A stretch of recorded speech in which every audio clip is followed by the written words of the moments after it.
Por mim, tudo bem. Essas foram as palavras do presidente dos Estados Unidos da América, Donald Trump, em 16 de novembro, ao ser questionado sobre um projeto de lei do Senado. Isso pode causar sérios danos à economia da Rússia. E com essas 4 palavras, os Estados Unidos, sob Trump, enviaram uma mensagem importante ao presidente russo, Vladimir Putin. É hora de levar as discussões de paz a sério. Ou os Estados Unidos vão fazer a Rússia pagar. Como? Você deve estar se perguntando. Com um novo projeto de lei que imporia sanções sem precedentes nesta guerra. Os Estados Unidos oficialmente se cansaram da Rússia e acabaram de dar um tapa tão forte em Putin que a marca da mão pode ser vista no rosto do presidente russo lá de Washington.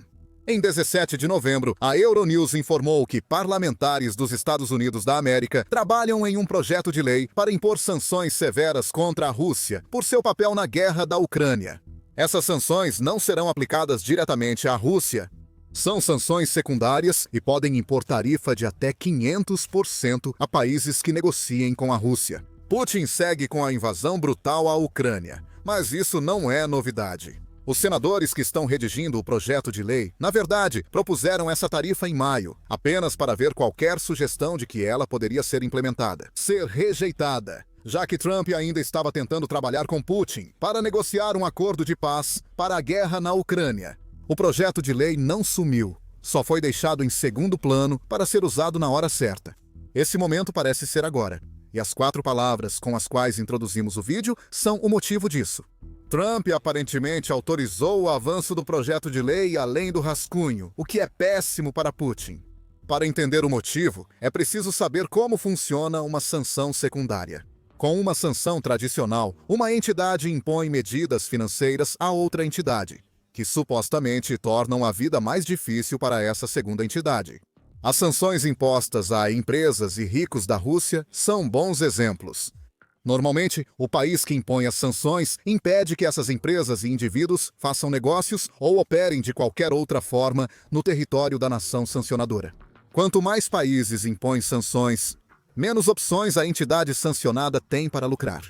Essa é a ideia geral por trás de uma sanção, pelo menos em alguns casos. Uma sanção secundária funciona de forma diferente.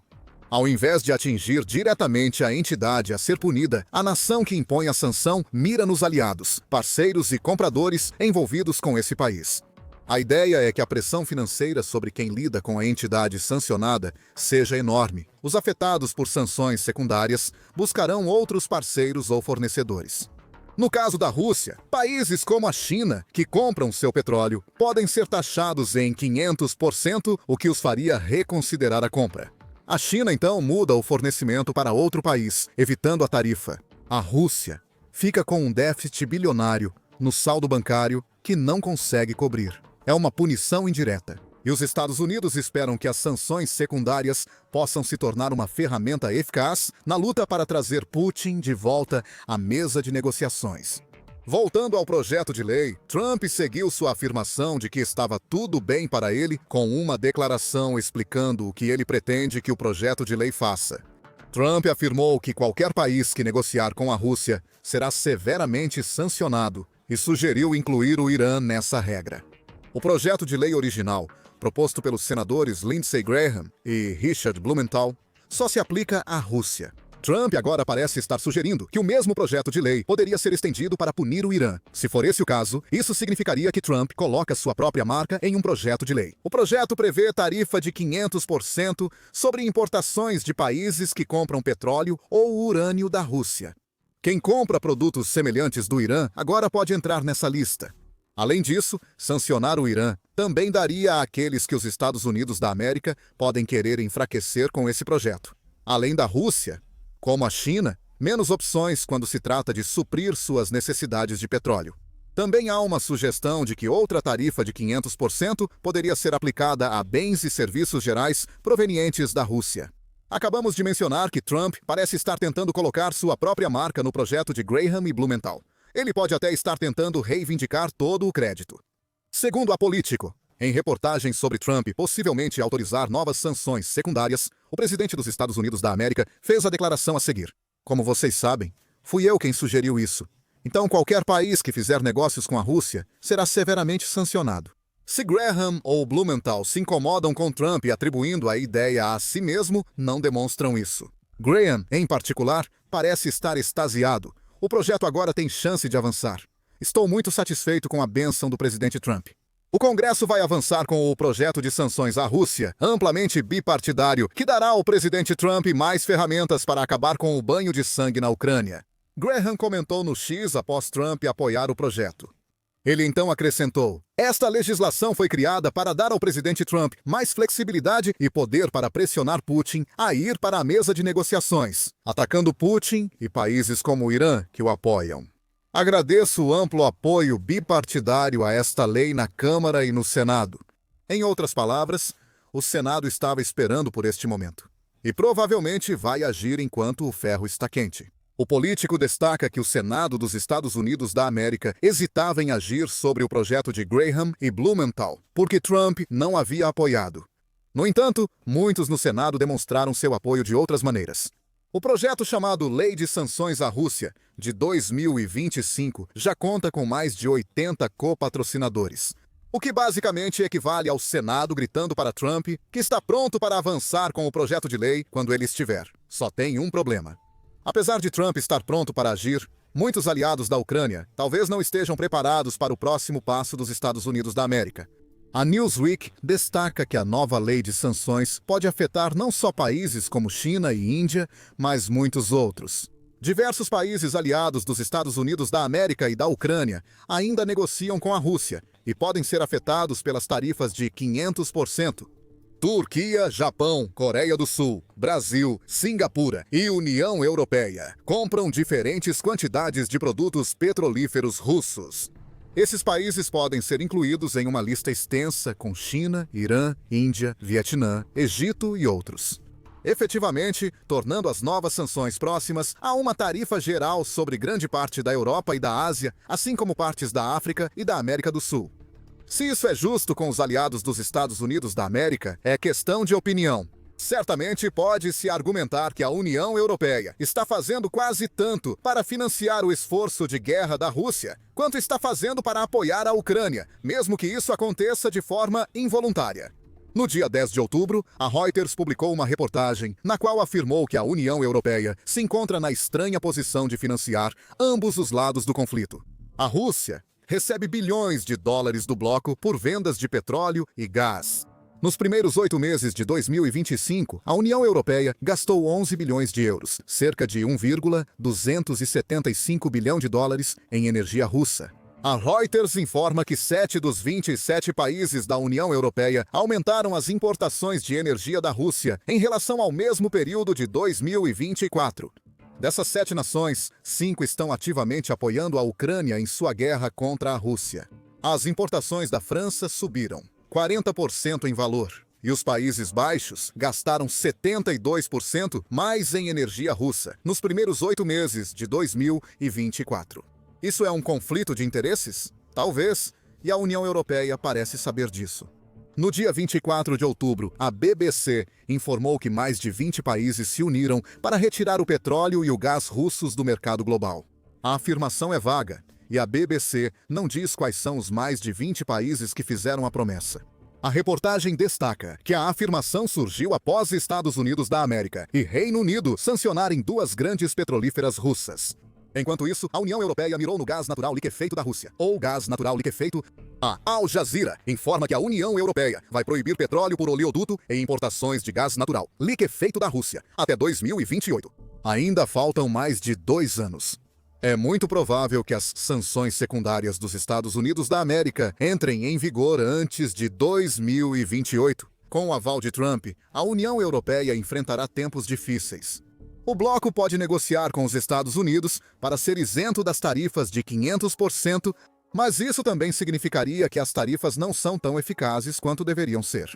A União Europeia pode estar prestes a se encontrar em uma situação difícil, mas, no final das contas, será a Rússia que será mais atingida pelas novas sanções dos Estados Unidos e o Kremlin. Porta-vozes já surgiam de todos os lados para expor opiniões antes de Trump aprovar o projeto do Senado. Ou, mais precisamente, fazer as opiniões de Putin serem ouvidas, porque o presidente da Rússia raramente é corajoso ou tolo o suficiente para dizer o que realmente quer dizer depois que a Rússia leva uma bronca dos Estados Unidos. Se algum comentarista ainda tem ilusões, está aí. Dmitry Medvedev se irritou ao comentar as sanções dos Estados Unidos da América contra duas grandes petrolíferas russas. Os Estados Unidos da América são nossos inimigos, e seu falante pacificador agora tomou completamente o caminho da guerra com a Rússia. Um relacionamento já em ruínas entre os Estados Unidos da América e a Rússia agora parece estar à beira do colapso. Só podemos imaginar qual será a resposta da Rússia às últimas notícias. Um ponto positivo para Putin é que o apoio de Trump ao projeto de Graham e Blumenthal não garante sua aprovação. Dois obstáculos existem. Um é o próprio Trump. A Euronews sugere que o presidente dos Estados Unidos da América dizer que está de acordo com o projeto de lei não é uma garantia automática de que ele irá aprová-lo. Trump pode só querer pressionar Putin ameaçando o projeto de lei. Isso faria das palavras de Trump mais um esforço para trazer Putin às negociações de paz na Ucrânia. Se a estratégia vai dar certo ou não, assumindo que seja mesmo uma estratégia, vai depender das reações de Putin. Se Trump perceber que Putin não quer negociar, um tudo bem declarado pode virar oficial em breve. Há sinais de que Trump já desistiu de Putin. Em agosto, após sua reunião cara a cara com Putin no Alasca, Trump disse abertamente que o presidente da Rússia talvez não esteja disposto a fazer um acordo. Afinal, Trump começou a falar sobre a situação de segurança da Ucrânia logo após essa reunião, com a Reuters, relatando que ele afirmou o seguinte: "Quando se trata de segurança, os europeus estão dispostos a colocar pessoas em campo. Estamos dispostos a ajudá-los com algumas coisas. Provavelmente pelo ar", em um episódio do Fox and Friends na Fox News. Questionado sobre a disposição de Putin para um acordo, Trump admitiu que ele pode não estar disposto e disse: "Vamos descobrir sobre o presidente Putin nas próximas semanas." Essas semanas já passaram faz tempo. Mesmo assim, Trump ainda achava que poderia influenciar Putin até outubro. Os presidentes dos Estados Unidos da América e da Rússia iam discutir a paz na Hungria naquele mês, mas a reunião foi cancelada. Por quê? Trump explicou que não tinha intenção de participar de uma reunião inútil e que não pretendia se encontrar com Putin no futuro imediato. Essa não foi uma reunião adiada. Foi uma reunião que Trump disse ter cancelado completamente porque ele não acredita que Putin esteja realmente comprometido com a paz. Agora, menos de um mês depois, o presidente dos Estados Unidos da América aparentemente está dando sinal verde para um projeto de lei. Isso confirma que ele desistiu de convencer Putin a fechar um acordo. Mesmo superando o obstáculo Trump, a lei de sanções à Rússia de 2025 ainda enfrenta riscos. Na verdade, ela está apenas no segundo passo de um processo de aprovação em várias etapas que termina com Trump. O governo dos Estados Unidos da América explica que um projeto de lei só se torna lei após ser proposto. A proposta pode vir de uma petição popular ou de uma promessa de campanha de um candidato ao Congresso. Ou, como no caso do projeto de lei de Graham e Blumenthal, um rascunho apresentado por um congressista em exercício nos Estados Unidos da América. Após ser apresentado, o projeto de lei é então encaminhado para um comitê relevante, que irá conduzir pesquisas e debater o projeto, fazendo quaisquer ajustes que considerar necessários. O ato de sanções à Rússia de 2025 está nesta fase após ser enviado ao Comitê de Bancos, Habitação e Assuntos Urbanos do Senado. Lá, ele segue parado, com apenas 2% de chance de aprovação segundo o GovTrack. A previsão pode mudar após os últimos comentários de Trump. Supondo que o projeto de lei passe por essa comissão, ele será então levado ao plenário do Senado para uma primeira votação. Isso porque o projeto foi proposto pelo Senado. Se o projeto de lei for aprovado, ele segue para a Câmara dos Deputados, onde passa pelo mesmo processo de comissão e votação. Podem ocorrer 2 atrasos extras se Câmara e Senado fizerem emendas diferentes ao projeto. Eles precisam se reunir para concluir e votar a versão final. Se o projeto de lei for proposto na Câmara, os processos de votação e elaboração serão invertidos. A Câmara cuidaria da primeira rodada, depois o Senado, seguindo para rascunho conjunto e votação. O projeto só vai para o presidente assinar após todas essas etapas. Ainda assim, o presidente pode vetar e rejeitar totalmente o projeto de lei, o que geralmente ocorre. O Congresso pode derrubar um veto presidencial se o projeto for aprovado por 2/3 na Câmara e no Senado. Esse padrão é difícil, mas o projeto de sanções avança com mais de 80 copatrocinadores. Isso significa que o novo projeto de lei dos Estados Unidos da América não entrará em vigor imediatamente.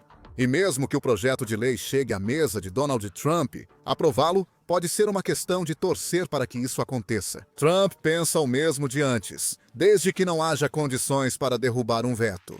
Se isso ocorrer, os Estados Unidos terão uma lei permitindo tarifas de 500% contra países que comprarem petróleo e urânio russos. Emendas nas comissões e votações podem tornar o projeto de lei ainda mais rigoroso, caso as especulações se confirmem.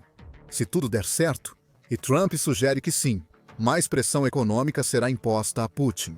Trump usou tarifas para obter vantagens e pressionar acordos com vários países desde o início de seu segundo mandato. Este projeto de lei pode impulsionar ainda mais a política de tarifas, especialmente para os clientes de petróleo da Rússia. Resta uma pergunta: a lei de sanções à Rússia de 2025 vai funcionar?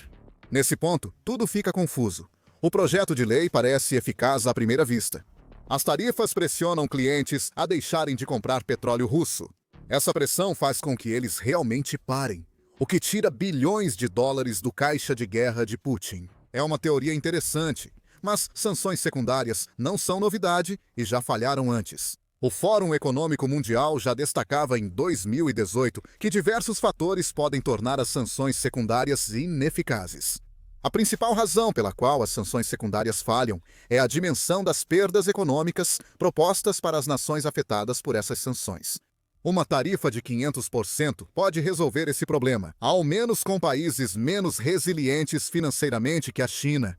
Resta saber se as novas sanções dos Estados Unidos da América causarão prejuízos financeiros maiores que os benefícios de comprar petróleo russo mais barato em grandes quantidades. Essas sanções também podem falhar porque são direcionadas a políticas que a nação sancionada dificilmente irá revogar sob qualquer circunstância, acrescenta o Fórum Econômico Mundial. Isso se assemelha à posição de Putin sobre a Ucrânia, mas as sanções secundárias dos Estados Unidos da América podem ser diferentes devido à guerra. Trump preferiria que essas sanções trouxessem Putin de volta à mesa de negociações. Se as sanções impedirem outros países de comprar petróleo russo, isso também funciona.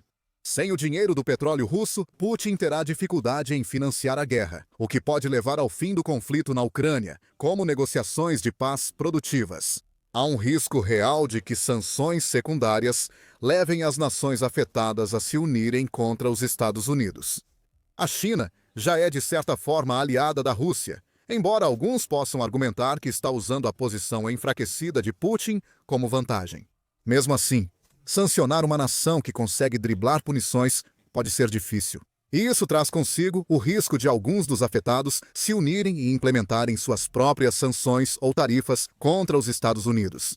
Apesar desses desafios, as sanções secundárias já funcionaram no passado. A Deutsche Welle destaca isso, observando que o governo Barack Obama usou exatamente essa tática, embora sem as tarifas massivas, para atingir bancos e outras entidades que faziam negócios com o Irã. O objetivo de Obama na época era convencer o Irã de que era hora de negociar sobre a limitação de seu programa nuclear. E os esforços do ex-presidente deram resultado. Esses são problemas futuros. A lei de sanções à Rússia de 2025 só recebeu a aprovação verbal de Trump até agora.